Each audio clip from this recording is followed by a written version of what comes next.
All right, welcome to Wizard Social Hour. I am Justin Kutcher, joined now by the senior advisor, the GM Tommy Shepard. This is Rod Thorn. Rod, thank you so much for joining us. I think you may be more popular right now than at just about any time in your career because of what's been going on with The Last Dance. So really, thank you for taking the time right now to talk with us. I appreciate it, Justin. Uh, Thank you. so I guess we should start off right there. First of all, how many texts, phone calls, emails have you been getting for the last 5 weeks because of what has transpired on this documentary? In a word, multitude. So, if you can, I grew up a diehard Michael Jordan fan, just about like everybody else, and um, I've been a fan of yours for a long time. But what was it like back in 1984, knowing that you had the number three pick, and that I know you've talked about it, that there was a really good chance that you were going to be able to draft Michael Jordan with that number three overall pick? What was going through your mind as the GM of the Bulls at that time? Well, obviously at that time, you did not know he was going to turn out to be what he turned out to be. I mean, we could tell he was going to be a good player, Mhm. certainly. And we were hopeful that maybe someday he'd be an all-star. But, in the conversation as the greatest player ever, I wish I were prescient enough to understand something like that. But at that time, no, we were extremely fortunate that Houston won the coin flip because everybody was going to take Elijah Wan. Right. Houston took him. Portland, had they won the pick, would have taken Elijah Wan. But Portland had Clyde Drexler, who obviously was a very good player, felt they needed a big man. And when Bowie passed their physical, they ended up taking him, and then which allowed Jordan to fall to us. It kind of reminds me in a way of what we saw, I don't know, 10 or so years ago with Greg Oden and Kevin Durant. And again, it was Portland who got that number one pick, and they took Oden, and Durant falls to Seattle with that number two. It was, they couldn't lose with that. That's a very good observation because most everybody, I'm not saying everybody, but most everybody would have taken Oden Mhm. at that time. And Durant fell to Oklahoma City, and obviously has become one of the great players ever. Sometimes you get fortunate, in the draft, and sometimes, people make mistakes. And if you look at everybody's draft record over the course of about 10 years, you're going to see a couple that, wow, I can do that. So, in the case of Jordan and Durant, Chicago and Oklahoma City were very fortunate. So let's talk about what we saw in the documentary. And one aspect that was obviously highlighted was Michael Jordan's competitiveness during the interview process, leading up to the draft. And then when you got him, at what point did you realize his competitiveness was at a different level? Justin, I would say during training camp, and then see, we're talking about a different era. Hmm. And in those days, we never interviewed Michael Jordan before we drafted him. I went down to North Carolina and watched tape of him because I was friendly with Dean Smith and of the ACC. But as a formal interview or bring him in to work out, you didn't do that in those Hmm. days. And but during training camp, uh, you could see the competitiveness and the great athletic ability were the two things you could see. And when the regular season started, we played Milwaukee in about the third game. And Milwaukee had beaten us during my tenure in Chicago, I'd say 22 out of about 25 games. We could not beat them. And so we're playing them, and they have Sidney Moncrief, who's the reigning Defensive Player of the Year, plus other really good defensive players. And we're down 10 going into the fourth quarter. And all of a sudden, Jordan starts scoring every time down the court. So they double team him. He still scores. They start double teaming in the backcourt. Then bringing a third guy over. He kept scoring, and we ended up winning the game by about 10 points. And from then on, Chicago beat Milwaukee like about 22 out of the next. But one of the things that really stands out about Michael to me is Michael played as hard in practice as he did in the games. And you find very, very few guys who do that. Even the old-time guys didn't do that. But any game he played to win. No matter when it was, where it was, he played to win. Rod, I could talk to you forever about this. And I know we have a limited amount of time, but I'm such a fan of the game, a fan of sports, a fan of Michael Jordan. But you just brought up an aspect of how he went as hard in practice as he did in games. And if we fast forward to the present day, there is the whole load management issue. I was just reading before I came on with you, I saw this note. In his final year, 1998, with the Bulls, when he won his MVP, at 34 years old, he played all 82 games, averaged 38.8 minutes per game, 28.7 points per game, and the Bulls went 62-20. Why could Michael and other players then not worry about load management, but it's become an issue now? An entirely different mindset, an entirely different bevy of doctors, who almost all teams have now, that they didn't have, back in those days. All of the star players played around 40 minutes. Yeah. And going back further, they played 43, 44 minutes a game. But today, load management has become the phrase, with players, and virtually everybody does it. Players play 7 or 8 games in a row, got to take one off. It's just an entirely different mindset. But I think if Jordan were playing today, he wouldn't want to hear about load management. Yeah, and that No way. That brings me to the next question is because a lot of the guys today didn't get a chance to see a player like Michael Jordan in his heyday. Do you think some of these top players will start saying, you know what, if Michael could do it, why can't I? Well, Justin, if you look at minutes played, one of the players who plays right at the top of minutes played is LeBron James. And he's 35. Yeah. Years old, and he doesn't. If you look at his, what he says, he doesn't believe in load management. He plays 40 minutes some games. It's but he's a big enough star to do it. Giannis Antetokounmpo in Milwaukee plays 31 minutes, right, and does as much in 31 as he did in 38.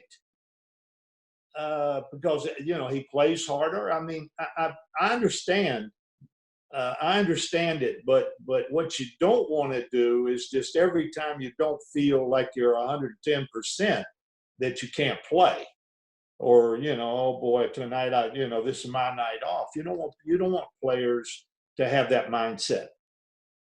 Yeah, well, again, we are speaking with the senior advisor to the GM for the Washington Wizards. This is Rod Thorn, who's had an unbelievable career as a player. People might not realize you were the number 2 overall pick by the Baltimore Bullets. You played at West Virginia. You wore number 44. Like, I guess your hero, Jerry West, at that point, you guys are both from West Virginia. And now you've both had incredible playing careers and careers as executives. What's in the water in West Virginia? I mean, that's what I want to know. Well, I don't know if we want to get into that. The water in West Virginia, but you know, Jerry was 3 years ahead of me. So when I went to West Virginia, he was a senior. I was a freshman, and freshmen did not play on the varsity back in those days. Rod Hundley, who was a great player, was before Jerry. He was first pick in the draft. He was 3 years ahead of Jerry. So we had, and then Ron Williams came after me. So we had some good players in West Virginia. Very, very small state, but we had some very good players during that time. Obviously, West was a cut above the rest of us, but we did have some good players. Speaking of good players, you were instrumental in that '92 Dream Team, and the '92 team, the '96 team, the 2000 team. You were the chairman of that selection committee. I know they talked about it in The Last Dance and conversations you may have had with Michael then, but what was it like to assemble that team and watch it come to fruition? I can honestly say one of the things I will remember as long as I can remember is that team, how they were portrayed, not only in this country but around the world. In Barcelona, they were like the Beatles, and the way they played. And I give a lot of credit to Chuck Daly, the coach, because Chuck knew how to deal with personalities. He had some in Detroit. And he knew how to deal with egos. He knew how to deal with personalities. And he never let his ego get in the way of what the team did. So I give him a lot of credit. And the other individual was Jordan, because Jordan, he didn't have the attitude of, I've got to be the leading scorer, I'm the best player. Barkley was the leading scorer on the team. Michael was second. And his ego never got in the way. He played a lot of golf and, played the games, but everybody played. So everybody got to score. Everybody had their night, and they were unbelievably good. The practice that they talked about, where Michael's competitiveness came out, everyone says those practices were the best part. As basically the executive of that team, what was it like knowing that you've been a GM for an individual team, that you played in the league? What was it like for you to sit there and watch these players go at it and practice against each other? Well, it was entertaining. The one practice that everybody talks about was in Monte Carlo, and they brought referees in. One, as I recall, one from Italy, one from France, to referee a 20-minute game. And Magic Johnson and Barkley, who were the trash talkers on the team, their team jumped out to a 10, 12-point lead on Michael's team, in a 20-minute game. And Magic was talking all kinds of trash to Michael, and Michael got he got his competitive juices, shall we say, started flowing. Yeah. So he started scoring every time down the court. And finally, they caught up with about 35, 40 seconds to go in the game. They were tied. Michael's got the ball. He drives. And the referee calls a phantom foul, if you will. So Magic takes the ball and kicks it up into the rafters and says, and I'm paraphrasing and cleaning it up, "This is BS. It's the same thing in the NBA. The guy gets every call, blah, blah, blah." So Michael's on the line, and he's dribbling, getting ready to shoot, and that little ditty, "I want to be like Mike." I want to be like Mike, swish. I want to be like Mike, swish. And that was the winning 2 points. So nobody's saying anything. And, the press now comes back in, and they're talking, and it's very muted. And we get on the bus going back to the hotel. And about 2 minutes into the bus ride, Magic Johnson says to Barclays, everybody could hear it, I guess we shouldn't have pissed the man off. And the players were like, oh, the greatest practice I've ever been part of. This was great. It was really interesting. So I can't imagine what it was like for you to be part of that. And the fact that you said you'll remember that for as long as you can remember just states how important that was. Before we move on to talking about the Wizards, what, as the Last Dance ended last night, what did you take away from that 10-part series? It surprised me a little, Justin, that Michael was so open. Mm-hmm. I mean, he talked about things that, Michael was, after, the gambling stuff came out in the paper, he became very guarded, Mm-hmm. in his comments. He always said a lot, but he didn't say a lot. And to become as unguarded as he was in this was a little surprising to me. And to me, everything you want to know about Michael it was either 7 or 8 at the end when he's talking about why he was like he was. That was compelling television to me. It was for the younger people to watch the clips, just how good this guy was. People say, well, would he be as good today? What you have to understand is when he played, the game was a slow down game. This guy's averaging 30-some points a game when teams were taking 76 to 82 shots. Right. Now everybody takes 100, around 100. If you don't get up 100 shots, you've had a bad night. And you could hand check, you could chuck guys. It was much more physical with wing players. Not necessarily with post-up players, but nobody posts up anymore. Right. And with wing players, the physicality of the game, much different than it is today. So if you put him in today's game with the way the game is refereed, he would shoot, I think he averaged, I saw this the other day in one of the papers I was reading. He averaged around 8 free throws a game. James Harden averages 12 plus. Mm-hmm. Michael would have been on a level with Harden as to, how many free throws he shot. So he's going to score 2 or 3 more points because of that, and probably 2 or 3 more points because of more shots are being taken. So he's probably going to get some portion of that. It was just a different game. The game then was inside out. And even if you posted up a guard like Michael posted up all the time, it was inside out. Now it's outside in. Everybody shoots threes and tries to drive to the bucket.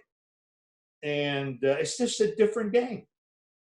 It really is. But he would be athletically, there have been few guys in his league athletically. Yeah. Over the course of time. And one thing, I was actually having a conversation this morning with somebody about it. You said how vulnerable and honest he was. Yeah. And I think one thing that separated him from so many others is his self-confidence. There are so many people today who are great, but lack that self-confidence, and they want to be liked, and they want to be this, and they want to be that. He didn't care. He was himself. And to me, that's why he's different than everybody else, because he was going to do what he had to do and didn't care if somebody liked him or didn't like him. He had unbelievable self-confidence, and it never varied. Again, to go back to one of the commercials he did a long time ago, he talked about, I missed the last shot 20-some times. It was like basically big deal. I'm going to take the next one. And as you say, and I played with some guys who were great in the first 44 minutes and you couldn't find them in the last 4, or guys who had confidence, but it could be shaken. Not that guy. Not that guy. He had, when he came in the league, he had it. And he probably, when he played with the Wizards, he still had great confidence. Mm-hmm. He still averaged 20. Yeah. When his career was over, he still averaged 20 a game. But he had great self-belief. But because of the way that guy handled himself, the way he practiced, his expectation level for others was very high. You got to, I'm not saying you got to be as good as me, but you've got to play as hard and work as hard as I do. The only guy that I see in sports in the last 15 years to have the confidence like that and the success on a team level like that was Derek Jeter.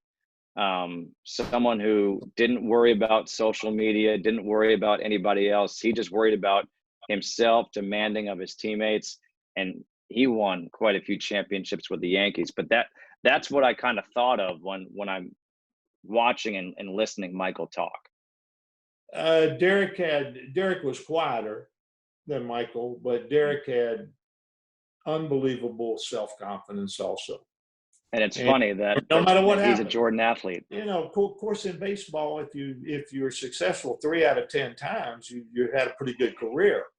And baseball's a little different because if you look at baseball is it's more individual. Even though if you want to have a really good team, you got to have guys who sacrifice. Mm-hmm. But it's a more individual sport. Even as great as Michael was, as great as LeBron is, they need some good players around them, to be ultimately successful. I mean, they're successful even before they win championships, but Scottie Pippen was pretty daggone good too. Well, let's fast forward now to the present day and talk about the Wizards and your role with this team. Obviously, the season right now is suspended. Hopefully we return and finish up this season. But I think forward to next year and getting a guy like John Wall back and playing with Bradley Beal and what that can do.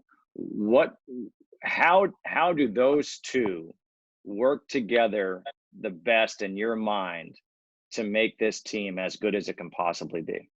Well, I think Bradley has made a leap up, this year. I think he has become, he's right in there with the best 2 guards in the league, with the way he played. I mean, he became unstoppable. The last 25 games, I think he probably averaged around 35 a game. Yeah. He was unbelievable. He really was. So, playing this past year and with having, tremendous pressure on him because if he didn't play at the top of his game, it was going to be tough. Now you add John Wall, and you're looking at as good a backcourt as you have in this league. The one in Golden State's pretty good. Mm-hmm. If Thompson comes back healthy, and of course you could say that about John too. But John, in his workouts this year, he's still worked out. He looks great. His 3-point shooting is better. But I've seen nothing but really good things for that backcourt. And now you've got those 2 guys. The Wizards lost a lot of close games this year where they would be ahead with 4 or 5 minutes left in the game and couldn't push it to the end, to win the game. Now you put John Wall out there, you're going to win some of those games. And I think the Wizards are going to be a lot better next year. Yeah, I do too. It's this year's team. There was something about it. And I know I'm saying was because I feel like I'm speaking in the past tense. It's been so long since we've had basketball. But the fight and the camaraderie that they showed throughout the year, I feel like that was part of the whole growth and maturation process. And there would be some games where earlier in the year they would lose, and later in the year they were able to close out. Yeah. And And that to me was a really positive sign. It was a great sign. And they beat some really good teams over the Hmm. course of the year. And, when you look at Davis Bertans, who can shoot the ball as well as anybody in the league, Yep. including Kevin Durant. Guy's a great shooter and plays with confidence. There's another guy plays with confidence. And, he just showed that he's a really good player. You've got Rui Hachimura, who had a terrific rookie year and is only going to get better because he's got a great work ethic. He's very smart. He was one of the best rookies in the league this year. And next year, he's only going to get better. And, Wagner played well. Brown, had flashes. The Robinson kid that we got late in the year in the Isaiah Thomas trade turned out to be a good player too. Among others that we have, we had a lot of young players. Plus, we had a lot of injuries, over the course of the year. Now, with health and the maturation, and now we're going to hopefully add a good player. Hopefully more than one, but at least one we're going to add in the draft. This team is, of the teams that right now aren't in the playoffs, and there may be a play-in for the playoffs. That's one of the things they're talking about. So we haven't given up on the playoffs yet. But with our team is ninth place right now in the East. And there's no reason that, with some good fortune and people staying healthy, that we can't be a playoff team next year. I completely agree with you. And I know we're limited here, so just a couple more questions for you. And honestly, Rod, you ever want to talk hoops or talk sports? I'm your guy. Okay. You mentioned when Michael Jordan was playing how there were 80, 90 shots per game, and now Right. if you don't get up 110, it's a bad night. The evolution of the game, how has it been for you to adapt from when you were a player to a coach to a GM to a league executive, and now as an advisor to Tommy Shepard? How have you been able to adapt with those times? Well, Justin, you have to. Everything changes. There's an evolution in whatever you're doing. Mm-hmm. And certainly sports is part of that. So you have to adapt to it or you get left behind. The game today, I wish it were a little more like it used to be, but not the same. It got, and when I was in the league office, it was when we loosened up, some of these crazy fouls we were having and how physical the game had gotten. It had gotten to the point that strength and toughness, if you will, was more important than athleticism and talent. Yeah. And we were getting to the point that, what are we doing? We got the best athletes in the world, and they can't do what they can do because of the way we allow people to guard them.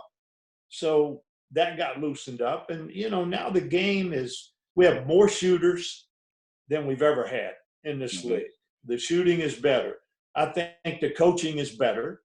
The coaches have many more tools than they used to have. Used to have, if you were lucky, one assistant. Now you have a cadre of assistants. And you have more point guards that are good. If you don't have a good point guard now, you're in real trouble. 10, 15 years ago, there were very few good point guards. So that's changed. I like the game. Particularly the way Golden State played, because they played a game that was beautiful and it was successful. With those shooters they had and the great passing and the way they played. I mean, they took it to the nth degree. During their little run. But yeah, it's funny you say it because I said I thought Steph Curry during that run was the most exciting, enjoyable player to watch since Michael in his heyday. Unbelievable. I mean, it's worth the price of admission to go watch him do his little thing before the game starts. Yeah. You'll see 500-600 people, 1,000 people that come early to watch him go through his ball handling drill and his shooting drill before the game. I did it when I was in Milwaukee. I'd heard a lot about it, so I go out and watch it, and I was amazed at what that guy was doing. Mm-hmm. Great player. I think he's an underrated player because he's not a great athlete. So everybody, to me, not everybody, obviously he's a two-time MVP, can't be very underrated. But I think he's a great player. Yeah, no, and one thing I took away from last night's episodes of The Last Dance, and again, this is Wizard Social Hour. We're joined with Rod Thorn, senior advisor to the GM, was they had a shooting competition from that hash mark on the side, and guys were heaving it up. Davis Bertans routinely shoots from there. Steph Curry routinely shoots from there. I mean, right. And it's no big deal. They shoot a normal shot.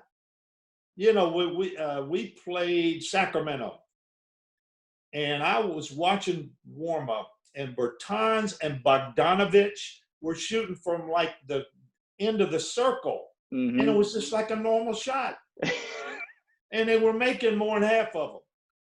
I know. It was like, wait a minute. It is absolutely amazing. Rod, you and I actually have something else in common that you don't know. I want to wish you a happy early birthday. Your birthday is on Saturday. So you're the 23rd? My birthday is the day before on the 22nd. So I saw well, that and I was like, you look nice. a little younger than me, Justin. I don't know. I'll take it. You look pretty darn good. I'm not gonna lie. And honestly, when I got the job with the Wizards and I showed up before season started, and you walked in, I didn't know that you were part of the front office with Tommy Shepard. And right. I got so excited when Tommy introduced me to you, because I've followed you throughout your career as an executive. I've always thought you've done great things. People might not realize you traded Stephon Marbury for Jason Kidd. That kind of led to back-to-back NBA Finals appearances. I think we're really lucky to have you as part of our organization. And I know I'm lucky to be able to talk with you like this. I appreciate it. Thank you, Justin. Tommy's done a terrific job. We only have a couple people left, on our team from 2 years ago. And during this transition, he's doing a terrific job. Yeah. We need to get a little lucky and keep people healthy. I agree. Rod, thank you so much for joining us here on Wizard Social Hour. I know you've got other calls to make. You're a popular guy now, considering The Last Dance. Anytime you want to talk some more, though, you let me know and we can talk. Justin, I appreciate it. Thank you. And by the way, hit him straight when you're out on the golf course. Well, that will not happen. I wish. Yeah, you and me both. Rod Thorn joining us here on Wizard Social Hour. It's been fun. Hope you enjoyed it as well. Talk to you guys soon.